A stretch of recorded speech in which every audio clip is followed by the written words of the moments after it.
Did you know there's several games in the Legend of Zelda series which never saw a release in the United States? In some cases, the reasons for these games' lack of localization is quite apparent, while the lack of localization for some other titles is nothing short of baffling. Regardless of the reasons, all these games expand the Zelda universe in ways that many won't have known about. There's 6 games to cover across the Super Nintendo, GameCube, and even the Nintendo DS. But we're starting with 2 Japanese Zelda titles which released on Nintendo's Satellaview add-on, which were never re-released, and as a result, are only playable thanks to a dedicated fan community. The first of these titles we're exploring is BS Zelda no Densetsu, known in English simply as BS: The Legend of Zelda. BS Zelda is a fully fledged remake of the original NES The Legend of Zelda from 1986. With BS Zelda being on the Super Nintendo, the game's graphics were recreated within 16-bit limitations. The game still plays very similarly to the original release, but with a few changes, both minor and major. A few examples are that the Super Nintendo's L and R buttons allow the player to switch between items on the fly, and the maximum number of rupees is increased from 255 to 999. Alterations were also made to the game's map, with the overworld actually being smaller, and the game's dungeon layouts being completely different. These changes have caused many fans to refer to the title as a third quest for The Legend of Zelda, as the original had a second quest that was unlocked after beating the game. As we mentioned earlier, this game was only playable on the Satellaview, and made use of a narrator to provide hints and tips at certain points of the livestream. This narrator is alleged to be the Old Man from the start of the game. 2 versions of BS Zelda were broadcast. Between August 9th and August 30th in 1995, the initial third quest version was streamed via Satellaview. However, in December of 1996, a version featuring a different world was broadcast. This is often referred to as the Map 2 version of the game, or the fourth quest. Due to the game being streamed to players, it had to be played in real time. As a result, events would occur at certain points during a broadcast, such as killing all enemies on screen or giving the player an unlimited quantity of a particular item. The game was streamed in 4 weekly installments, and players had to tune in at those times if they wanted to play. Another feature of the fourth quest is that players actually do not take control of Link. Instead, the title makes use of the Satellaview's mascots. These are a red-headed girl and a boy with a baseball cap.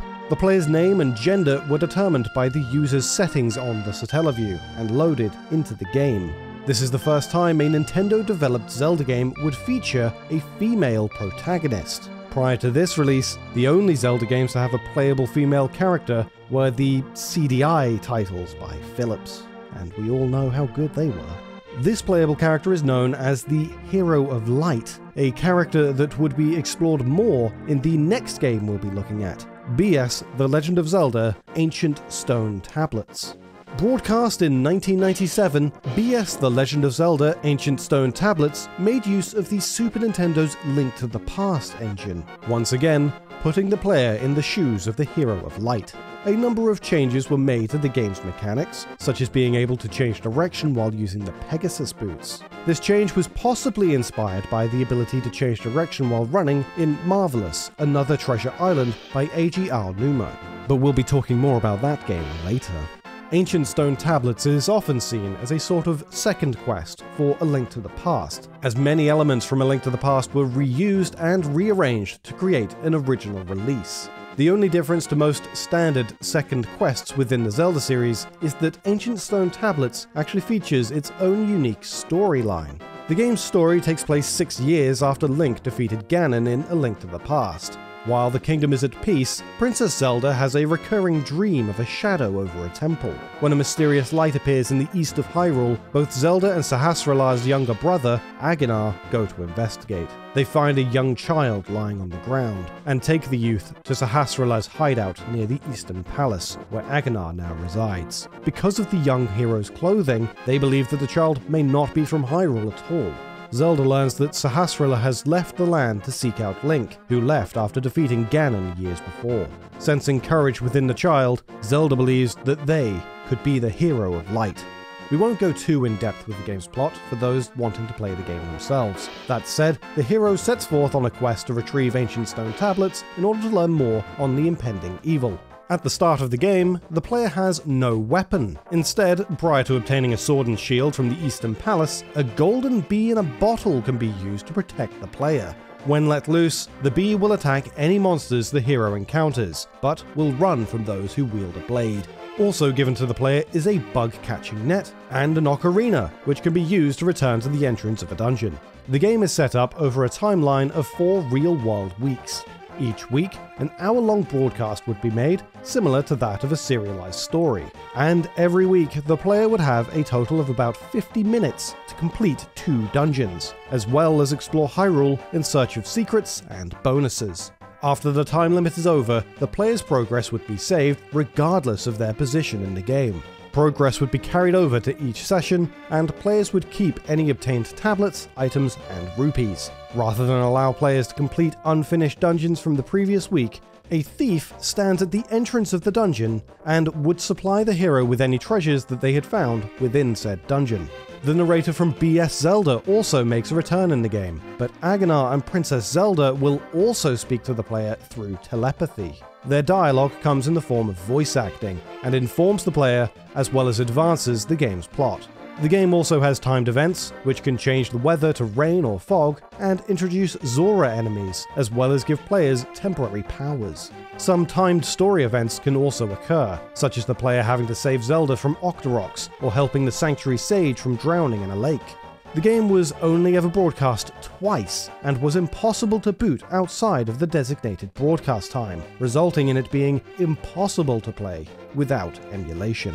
As the narration was broadcast to the player live and not stored locally, there's no way to emulate the game's voice acting and orchestral soundtrack without the original audio. While not considered part of the Zelda canon, Ancient Stone Tablets is the first time in which Zelda is shown predicting future events through her dreams. It also marks the first time in which Zelda's voice was ever heard. The game's plot also takes place 6 years after the events of A Link to the Past, the same period of time between the release of both games in Japan.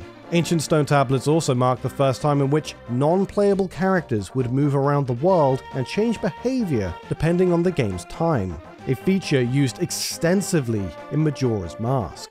The term Hero of Light would also be featured in Four Swords Adventures, and is given to whoever is deemed most helpful during the multiplayer mode of Hyrulean Adventure.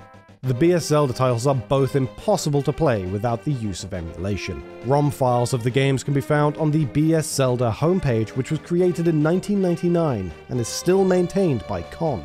The site archives all releases of the games, as well as all patches that are available for the titles. These patches can range from changing sprites to be Link during gameplay, to attempting to recreate the full original broadcast quality of the titles. Of course, these games never saw a release in America, but they were also only available for a very limited time in Japan. In 1999, Nintendo broke its partnership with broadcaster Saint Giga, who controlled the service, and due to a dispute with the radio station, the service was terminated in the year 2000. The Satellaview, or some variant of it, may have been considered for the international market at some point. Regional variations of the Super Nintendo all had expansion ports used by the Satellaview on their underside, making it possible to utilize a similar device. However, there were no equivalent services to Saint Giga that operated outside of Japan. This would have made it difficult to get a similar service working in the West. Audio or radio dramas are also extremely popular in Japan, meaning the streams were tailored for a Japanese audience. In fact, many games feature audio drama adaptations. Along with the cultural differences, the need to find voice actors for English releases would have been costly, making the investment of localizing the games an even bigger risk. But before we cover even more Japan-only Zelda games, a word from this episode's sponsor, Bye! If you've ever used American sites to buy things from Japan, you've probably noticed how much sellers jack up the price. It can be a lot. This is where Buy comes in. Buy is a service that places orders or bids on your behalf on Japanese shopping and auction sites, then ships the items straight to you without any absurd price hikes. This includes sites like Rakuten, Amazon Japan, and Yahoo Japan Auction. So if you've been wanting to get hold of a Japanese game or piece of merch, but don't want to pay insane rates, this service will let you get your hands on the stuff for a more affordable price. Buy is easy to use and offers support in several languages, which of course includes English. They also ship worldwide, including to North America, Europe, and Oceania. Buy has over half a dozen international shipping methods, multiple payment methods, and 4 different insurance plans to match your needs. And if you're not aware, the value of the yen is very favorable to the US dollar right now, resulting in even greater savings. Buy is also giving DidYouKnowGaming viewers a 2,000 yen first-time purchase coupon for signing up through the link below. So if you want to try out this great service and get 2,000 yen off your first order, check out Buy using our link below. And now, back to Zelda. Before we get to the Zelda title we're most eager to talk about, we'd be doing this video a disservice if we didn't bring up a collection of DS Zelda games that never came to America. Tingle, a bizarre little guy who first appeared in Majora's Mask, divided audiences with his strange characteristics. That, however, didn't stop him having a number of games specifically following his exploits. His first solo adventure didn't come in a particularly unique form, nor as a massive release, being a game that was only made available as a reward from Club Nintendo in Japan. Released in 2007, Tingle's Balloon Fight DS was a remake of the original Balloon Fight for the NES, with Tingle taking the role of the main playable character. The game featured 3 modes labeled A, B, and C, with Mode A being a recreation of the original Balloon Fight's arcade format, 99 stages which loop upon completion. Mode B was a multiplayer mode which made use of the DS Download Play feature so that multiple people could play through just a single cartridge, providing a fairly simple competitive balloon fight for up to 4 players. Mode C is simply Balloon Trip, which sets Tingle across a set of side-scrolling stages as he navigates around various obstacles whilst attempting to collect rupees along the way. This was most likely created as a means of promoting another Tingle title that had been released shortly before, freshly picked Tingle's Rosy Rupeeland. Released on Nintendo DS in Japan in 2006 and Europe in 2007, and developed by Vanpool, the game follows Tingle and his transformation from an average Joe middle-aged man into a green-garbed fairy. In the game, Tingle starts to hear voices which guide him to a spring nearby his house, where he meets Uncle Rupee. Uncle Rupee is an older-looking man with a giant rupee for a head, who offers Tingle the chance to live out his days in a paradise known as Rupeeland, so long as he continues to throw rupees into the pool. With more and more rupees being offered to Uncle Rupee, a tower from beneath the water will begin to rise toward the sky, allowing Tingle to enter Rupeeland. By accepting Uncle Rupee's offer, he is changed, with rupees becoming his sole source of life. The game's events take place across 3 continents with a total of 11 differently themed islands, each containing a dungeon or puzzle that must be solved. The main goal of the game is to make the tower in the spring reach Rupeeland, with the gameplay centering around collecting as much money as possible. On top of this, the player must barter with a variety of NPCs to obtain both information and items, costing what the player must deem to be a reasonable price. Paying too little will provide the player with nothing, but paying too much will needlessly inflate how much they need to let go. This is likely the most bizarre element to the game, with so many people asking you to determine what is believed to be a fair price in certain scenarios. Defeating bosses and completing dungeons not only provides substantial rupee payouts, but also rewards the player with 1 of 5 gemstones, with all 5 needing to be obtained to complete the game. As the tower grows, more areas are unlocked at certain heights, leading to a continual need to donate money in order to progress. Items can also be obtained and sold on Tingle's adventure, or they can be used to aid other characters. Items can sometimes be combined to create new variations in a boiling pot at Tingle's house. There's also decorative items that can be used to adorn the top floor of Tingle's home. While exploring, the DS's top screen acts as a map, but maps must first be discovered, and even then, they are not complete. The game has the player circle landmarks on their maps, encouraging the player to explore all of a map's area. Once completed, the player can of course keep hold of their map, or they can sell it to the map maker for rupees, meaning that the player will no longer have a map for certain areas should they return to them. Seeing as Tingle is very much not a fighter, combat is peculiar in this game. Tingle initiates battles by walking into enemies, creating a large dust cloud. By tapping on the cloud with the stylus, Tingle beats his opponents more quickly. But it's also possible to move during combat to add more enemies into the mix. By increasing the number of enemies in a battle, rewards are increased exponentially, but it also increases how quickly Tingle is hurt. As Tingle's life force is directly attached to his rupees, damage simply depletes the player's rupee count the longer a battle goes on for. To assist in combat and puzzles throughout the game, Tingle can hire several supporting characters into his party in the form of bodyguards. Bodyguards all have varying stats and uses, and not only assist in combat, but are necessary to solve certain puzzles throughout the game. These characters are controlled by dragging them with the stylus, while Tingle is controlled with the system's buttons. Tingle is also aided by another fairy in his quest, known as Pinkle, who provides hints and tips along the adventure. Though not necessarily accepted as canon within the Zelda universe, Tingle's Rosy Rupeeland explains a fair amount about who Tingle is in the world of Hyrule. Tingle is actually not a person specifically, but rather a state of being, capable of falling upon any living thing. The game requires you to name your character, not allowing the name Tingle to be used at all. The name Tingle is still used, however, being adopted by the player after they are transformed. Whoever becomes Tingle will automatically don the green and red suit associated with the character, and become dependent on rupees to survive. Without rupees, Tingle will die. The game also suggests that, like Link, the person who becomes Tingle is bound to the role by destiny. Interestingly, it seems Uncle Rupee may have gotten his name as a result of a bad translation.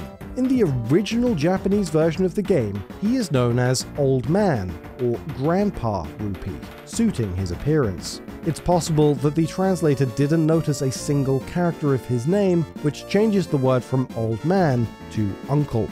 The game also includes a wide number of references, such as the boss fight with Captain Stalfos having a top screen similar to that of Nintendo's Punch-Out cabinets in arcades. Even the game's combat system is similar to an earlier Nintendo game, The Frog for Whom the Bell Tolls, another title that we've covered on this channel before. Making this even more interesting, The Frog for Whom the Bell Tolls was actually a game which had its engine adapted for an earlier entry into the Legend of Zelda series, Link's Awakening. This means that Rosy Rupeeland pays homage to the predecessor to an earlier portable Zelda title. We'll talk more on the game's localization and release after we explore the next Tingle adventure game on the DS, Ripened Tingle's Balloon Trip of Love.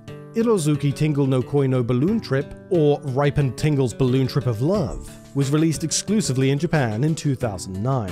Unlike Rosy Rupeeland, where the game centers around money, Balloon Trip of Love is all about women. Just like in the previous title, the game begins with the player taking on the role of a regular 35-year-old man. Whilst watching telesales on his TV, he learns of a book known as Ripened Valiant Hero's Balloon Trip of Love, a novel following the story of a hero who leaves his parents to fall in love with a princess. He purchases the book at the discounted price of just 2 rupees. However, when he finally opens the book, he's sucked inside and transformed into Tingle. His goal, and only means of escaping the book, is to have a dance with the princess of the book's world, the primary goal of the title. While in this mysterious world, Tingle becomes acquainted with 3 characters reminiscent of those found in The Wizard of Oz. Kakashi, a friendly scarecrow, Biruki, a surly robot, and Lion, the cowardly, lion. Each serves different gameplay roles, with Kakashi capable of fitting into small spaces and using straw to prod at things, Biluki being able to kick objects or analyze them using her robot skills, and Lion being a coward though immensely strong, who has a good rapport with animals. With their help, Tingle must solve puzzles to progress, making his way to the city where Tingle and Co can all have their wishes granted to them. An additional and central gameplay element of the title is romancing various women. Tingle must form relationships with girls throughout his journey, gaining their affections by showering them with gifts, with each one having their own specific tastes. These gifts can both be purchased or found throughout the game. Unlike the previous entry in the series, Balloon Trip of Love plays more closely to a point-and-click adventure game, with the gameplay being almost exclusively played with the stylus. The player must simply tap objects on screen to interact with them, solving various puzzles and making use of their inventory to further the story. Similar to Rosy Rupeeland, the game makes several references to other Nintendo series. During page 4 of the book, an expired bottle of juice can be found in a spooky abandoned house. If Tingle chooses to drink it, he will have a sudden upset stomach, running from the house to the invincibility theme from Super Mario. On page 6, a minigame can be played which pays homage to Super Mario Bros. 2, including a character select menu of the same style in which the player must pick vegetables and worms from a field.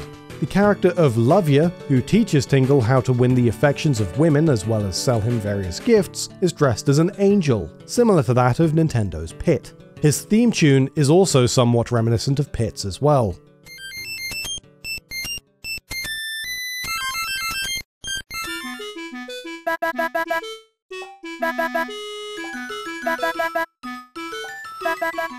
At the end of a dungeon minigame, a victory dance is displayed which has Tingle appear as he does in Majora's Mask, and it's really bloody creepy. The robot crew who operate the Orbital Industries shipping center are almost exactly the same in appearance to that of Chibi Robo. There are also many more throughout Tingle's adventure, so we shan't name them all.